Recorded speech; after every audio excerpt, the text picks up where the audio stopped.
Would you consider yourself an environmentally conscious person? Maybe you're really good at recycling, or you get public transport to work, or you walk to work.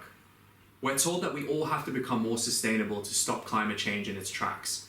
But even if every single person made changes to their lifestyle, could that be enough? How many of us actually know how to be more sustainable than we already are? If you've been watching the news at the moment, it's pretty clear that we're at a tipping point and climate change is the topic of conversation, especially with COP26 happening a few weeks ago. Our world leaders are getting together to discuss the changes that need to be made. India has now pledged to hit net zero emissions by 2070. This all seems great, but is that really fast enough? One of the main things we hear about is cutting down our meat intake, which has proven to be one of the most effective ways we can cut down our emissions. So what's stopping us from changing our diets dramatically to save the planet? Climate change is the single biggest threat to all species. Every action we make in our day-to-day life has a reaction to the health of our planet, whether you're starting your car or you're doing your weekly food shop. How often do we see extreme weather disasters on the news these days? It could be flooding in Austria or fires in Brazil, California or Australia. These are all effects of climate change and it's only going to get worse. So what can we do to stop these disasters from happening? Well, I think a question to ask yourself is, as an individual, am I doing enough? And unfortunately, the answer is probably no, but it can be difficult to know how we could be doing more.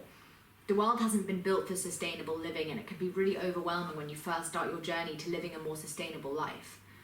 So what does it take to become a conscious consumer? Firstly, I think we need to define what conscious consumerism is. Simply put, it's aligning our values with our actions, which is actually surprisingly harder than we think. A lot of the time when we spend our money, we don't really know where it's going to end up. You know what your immediate return for spending your money is, for example, a food shop, but maybe not exactly where that money's gone as soon as you've handed it over. We just don't know enough about the systems we're investing in. Now we want to focus this and talk specifically about food. It's undeniable that our food system, the way we produce and consume food, is damaging to the planet. At Vinny, our aim is to be a part of the solution, challenging the systems in place and providing alternatives. 18 months later, we now have a tri-channel business as we continue to push the mission of conscious plant-based snacking and wellness to a multitude of businesses and people. We say a part of the solution because that's all really any of us can do. We can hold our world leaders to account, but we also have to hold ourselves accountable for our daily decisions. Every purchase is an opportunity to consume consciously. How can we change and challenge our food systems to create a more sustainable model or be part of the solution? This is exactly what our business Vinny set out to do, but we'll get more into that later. Our food comes in so many different forms. It's part of our cultural identities and we make so many amazing connections through food. Food can also be the most direct way for us to understand cultural beliefs, processes and perspectives, but we're also used to the convenience in food. The culture of convenience that surrounds food allows us to be disconnected from those processes that were once really important. We don't care about how the sandwich got on the shelf, but it's there and we want it. Food has become less of a luxury and more accessible in the Western world, specifically with the supercharged approach to animal agriculture and fast food. The UK's food and drink sector alone generates £120 billion per year, which makes total sense because we can't walk down the street without seeing a marketing campaign for fast food or the latest food delivery service that promises to get our food to us in 10 minutes. It's easy to see why we don't see food as a problem and a contributor to climate change because no one really talks about it. We're told we need to cut down our meat intake, but that's about it. It allows us to remove ourselves as part of the problem, but the reality is we need to cut our beef, lamb and pork intake by at least 89% for UK food emissions to get to the target of limiting global heating by 2 degrees Celsius. It's often said that young people today are challenging these traditional food norms and are taking responsibility by changing their own lives, rather than relying on someone else to do it. Veganism has increased by 700% in the last 2 years, with more young people asking where their food comes from and how ethical food systems are. Food production takes up almost half of the planet's habitable surface, yet 820 million people globally go hungry. That's because 77% of that land is used for livestock, which is then slaughtered for meat, and 70% of all fresh water is used for livestock. This seems like a total waste when we think, according to the UN, meat and dairy in the industries contribute to 14.5% of all global greenhouse gas emissions. It's clear that these industries are extremely damaging, so why are we still being encouraged to buy a turkey this Christmas? Don't get me wrong, I'm sure meat tastes good, but are our taste buds more important than our planet? An unfortunate part of our society is a lack of awareness as to how our diet can negatively affect entire ecosystems. Most people try and remember to recycle, but totally forget when it comes to food. Meat and dairy have been a part of our diets for centuries, but now on a much larger scale with the industrialization of animal agriculture.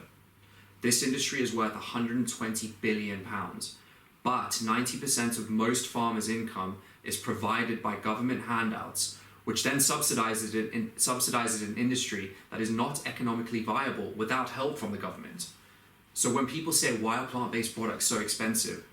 The real question is, why is meat so cheap?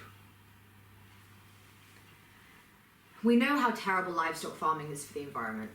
The animals raised and sent to slaughter outweigh the human population by approximately 3 to 1. So for every 1 human, there are 3 animals. And 70 billion land animals are sent to slaughter each year for food. This is hugely excessive and highlights the moral and ethical issues for animal welfare as well as for the planet. But as a society, we try and have chosen to be disconnected from the death part of our food and the negative impact it has on the planet. A lot of people just don't want to hear about the realities of where their food comes from, especially when we're told our whole lives that meat is a necessity for protein and you need dairy for strong bones, which is totally untrue, by the way. Honestly, really, really great marketing. But now we're becoming more aware of our food habits and the damages that they do, so we have a responsibility to change them. Oxford University's Joseph Poore says, a vegan diet is probably the single biggest way you can reduce your impact on planet Earth. Not just greenhouse gases, eutrophication, acidification, water, and land use. But food companies have made it so easy for us to consume excessively without having to think about our personal carbon footprint or the consequences of that food production. This disconnect is part of the culture and the shift towards a culture of convenience that we spoke about earlier. This convenience is costing us more than the price of what we eat. It's also extremely detrimental to the planet.